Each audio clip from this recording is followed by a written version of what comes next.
Hola chicos, ¿cómo están? Espero que estén todos bien, espero que se sigan quedando en casa y nos seguimos cuidando entre todos. Mientras, vamos a seguir trabajando en matemática. Hoy lo que vamos a ver son las propiedades de la multiplicación y la división. Vamos a empezar por la propiedad conmutativa. En el caso de la multiplicación, la propiedad conmutativa se cumple, en el caso de la división, no. ¿Qué significa conmutativa? Que yo puedo cambiar el orden de los números en la cuenta y sigo obteniendo el mismo resultado. El ejemplo, 3 por 2 es igual a 2 por 3. En los dos casos yo obtengo 6. Cambio el orden de los factores y no altero el producto. ¿Se acuerdan que habíamos dicho el orden de los factores no altera el producto? En el caso de la división, yo tengo 10 dividido 2 que me va a dar 5, pero va a ser distinto si yo pongo 2 dividido 10 que me va a dar 0,2. Como no sigo obteniendo el mismo resultado cambiando los números de lugar, entonces se dice que la propiedad conmutativa no se cumple para la división. La segunda propiedad que vamos a ver es la asociativa. Asociativa, para la multiplicación sí se cumple la asociativa. ¿En qué consiste la propiedad asociativa? En que yo puedo descomponer, tengo una cuenta de multiplicar, por ejemplo, 15 por 24, yo puedo descomponer cualquiera de los dos números, o el 15 o el 24, en los factores. Por ejemplo, en vez de escribir 24, escribo 8 por 3, o 6 por 4, o 2 por 12. Elijo una opción, no puedo escribir las tres opciones. Entonces, ¿qué hago? En vez de tener esta cuenta, que por ahí es más difícil, escribo como cuentas más sencillas. 5 por 3 por 6 por 4 y lo pongo entre paréntesis. Asociar tiene que ver con esto, con juntar, ¿sí? Con paréntesis en el caso de matemática. Entonces, si yo hago 5 por 3 y hago 6 por 4, acuérdense que siempre resuelvo primero lo que está entre paréntesis y después multiplico entre ambos, puedo obtener el mismo resultado que si en vez de tener los paréntesis así, tuviera el paréntesis de esta manera. Yo hago 6 por 3, 18, después lo multiplico por 5, después lo multiplico por 4, o hago 3 por 6, 18, y después lo multiplico por 4, lo multiplico por 5, y voy a obtener el mismo resultado de esta cuenta original. Entonces, por eso decimos que la propiedad asociativa se cumple para la multiplicación.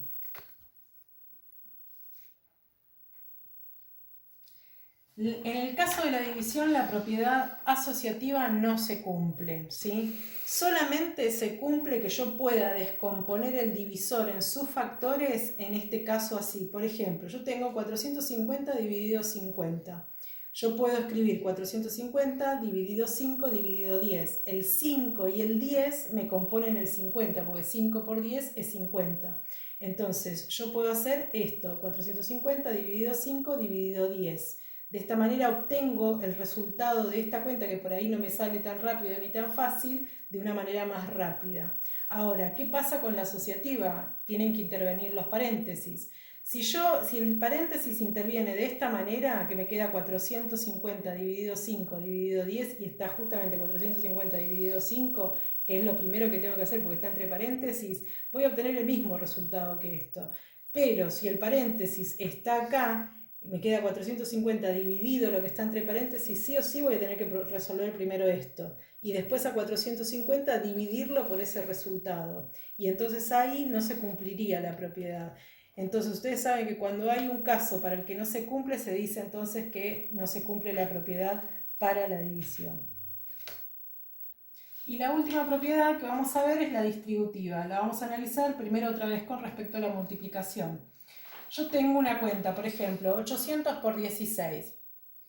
Y a mí, la verdad que 800 por 16, hacerlo mental me cuesta. Entonces, ¿qué hago? Al 16 lo descompongo en una cuenta, en una suma, ¿sí? En una suma que me permita a mí hacer una multiplicación rápida, ¿sí? En este caso yo elegí 10 más 6, ¿sí? Porque cuando multiplicamos por 10 la cuenta sale más rápido, ¿no?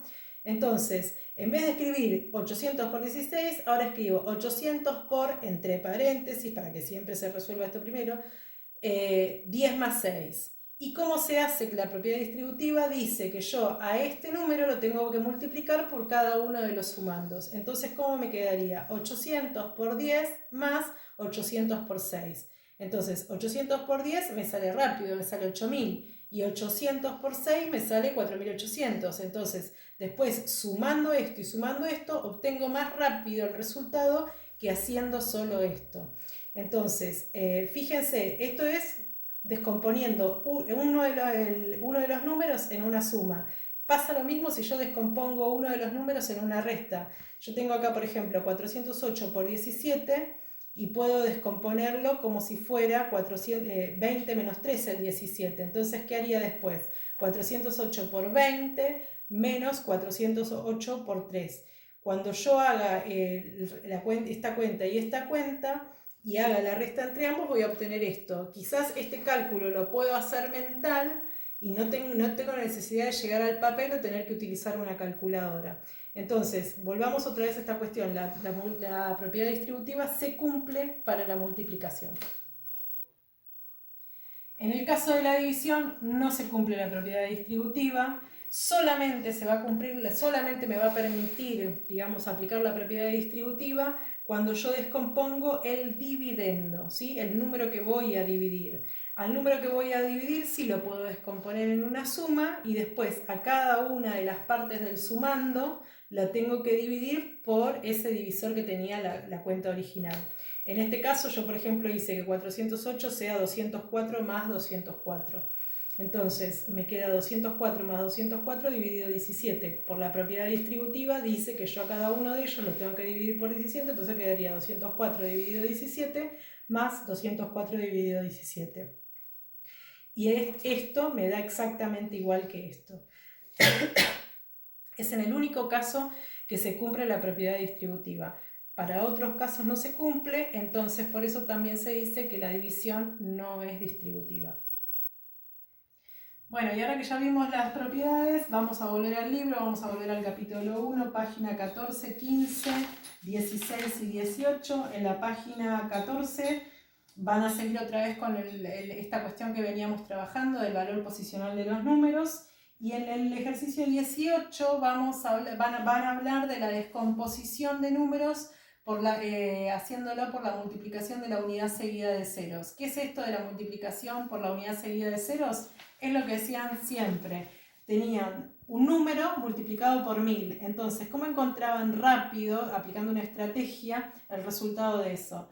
Nos olvidábamos un rato del 0, entonces me quedaba 271 por 1, que es 271, y después esos 3 ceros que saqué para hacer la cuenta más rápido los tengo que agregar en el resultado. ¿Qué pasa con la división? Otra vez, me olvido un rato de los ceros, hago 75 dividido 1, me da 75, y después, ¿qué tengo que hacer? Por cada cero que tenga el divisor, le tengo que sacar un cero al dividendo. En este caso tengo 3 ceros en el divisor, entonces tengo que sacar 3 ceros del dividendo, por eso el resultado es 75. Esto, que este número sea igual que este y que este número sea igual que este, tiene que ver que es la unidad seguida de ceros. Si esto fuera dividido 2000, dividido 3000, dividido 4000, ya no me va a dar el mismo número, lo mismo que acá. Tampoco me va a dar el mismo número. Esto me da el mismo número siempre que sea la unidad seguida de ceros. Entonces, en base a esto, en la página 15 tienen ejercicios de hacer por 10, por 100, por 1000, cuánto me da un número por 10, por 100, por 1000, incluso por 1.000.000. Y después, ¿qué pasa con los números dividido 10, dividido 100? ¿Qué resultados obtengo? En el ejercicio 22 de la página 15 tienen una descomposición de números. Recuerden, es la descomposición como la que hicimos en la fotocopia, no es una descomposición que primero, no sé, pongo los de 100, después los de 1000, los de 10.000, no. Ya tienen un número escrito y ustedes van a tener que evaluar en base a ese número, porque tienen que componer el número que está del otro lado de la igualdad. En base a ese número, si ponen 10, 100 o 1000, no están en orden ascendente ni en orden descendente, ¿sí? Lo van a tener que analizar y ver, pero eso ya lo hicimos en clase, es parecido a lo que hicimos en clase. Y en la página 16 lo que tienen son ejercicios, tienen un número de 5 cifras y tienen que decir cuántos grupos pueden armar de 10, de 100, de 1000. El número no es redondo, entonces algo me va a sobrar, entonces me pregunta cuánto se puede armar, cuánto sobra, ¿sí? Y después tienen un cuadrito con una división que tienen que completar con cociente y resto. El cociente, recuerden que es el resultado de la división y el resto es lo que me sobra, ¿sí? También dividen por 10, 100 y 1000. Tienen un recordatorio, también hay una parada técnica. Tienen que usar la calculadora para hacer un cálculo y escribirme el cálculo en el ejercicio 25. Y después tienen una última parada técnica que es una síntesis de todo lo que se trabajó en el capítulo. En base a esa síntesis, lean la síntesis y todo el resumen, tienen que hacer la página 18, que tiene un poquito de todos los ejercicios del capítulo. Esta página está buena para hacerla sin mirar todo lo anterior, como para que ustedes vayan viendo qué tan autónomos son a la hora de resolver algo y si se entendió o dónde tienen dificultad. Esto, porque la temática del libro es la misma para todos los capítulos, esto les da una pauta más o menos de si están preparados, o sea, si se entendió el tema o no se entendió el tema, y para que puedan ver dónde le tienen alguna dificultad. Después directamente pasan a la página 30, que ya es el capítulo 3. Y en el capítulo 3, entonces en la página 30 y 31 van a tener que aplicar las propiedades de la división y de la multiplicación. Tienen una síntesis como lo que yo les hice en el Word, que van a tener que hacer el cuadro en la carpeta. Tienen una síntesis ahí explicada como otra para reforzar lo que ya vimos.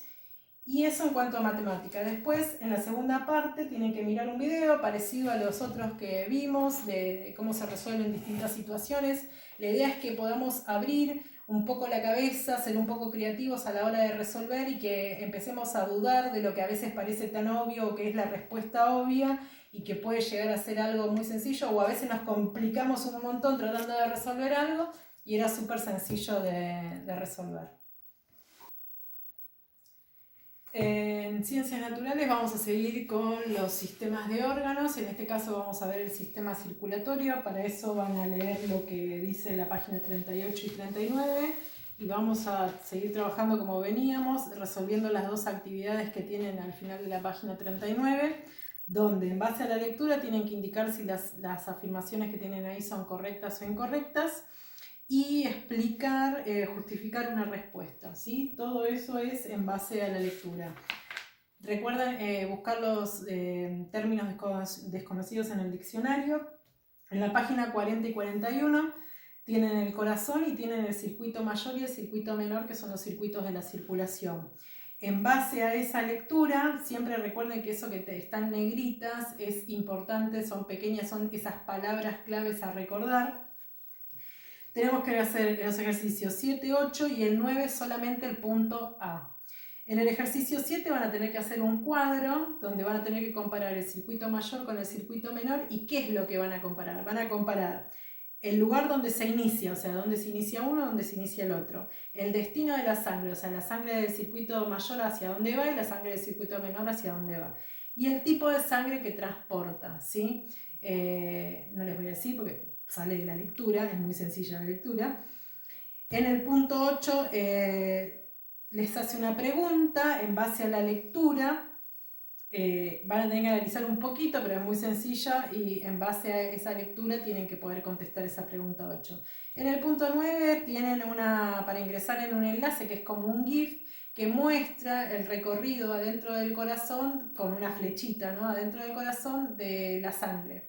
Entonces, en base a eso, después le hace una pregunta y usted, bueno, tiene que contestar en base a esto que ven. Eso del libro. Aparte, esa sería la primera parte, digamos. La segunda parte es un trabajo de investigación que lo van a tener que hacer en la carpeta sobre los grupos sanguíneos. Quiero que investiguen cuáles son los grupos sanguíneos que existen, cómo se llaman. También quiero que ustedes saben que se puede donar sangre, siempre se dice que donar sangre es donar vida, entonces, pero así como se dona sangre, no todos tenemos el mismo grupo de sangre y no todos podemos recibir cualquier tipo de sangre. Y eso es sumamente importante tenerlo en cuenta. ¿Por qué? Porque es muy peligroso y puede llegar incluso a matarnos el hecho de recibir sangre que no es compatible con nuestra sangre. Entonces, en base a eso, quiero que investiguen cuáles son los grupos sanguíneos compatibles. Quiero que investiguen qué es el dador universal y el receptor universal, o sea, de qué se trata y cuáles son los grupos que cumplen con esa condición. Quiero que investiguen también qué requisitos se necesitan para donar sangre.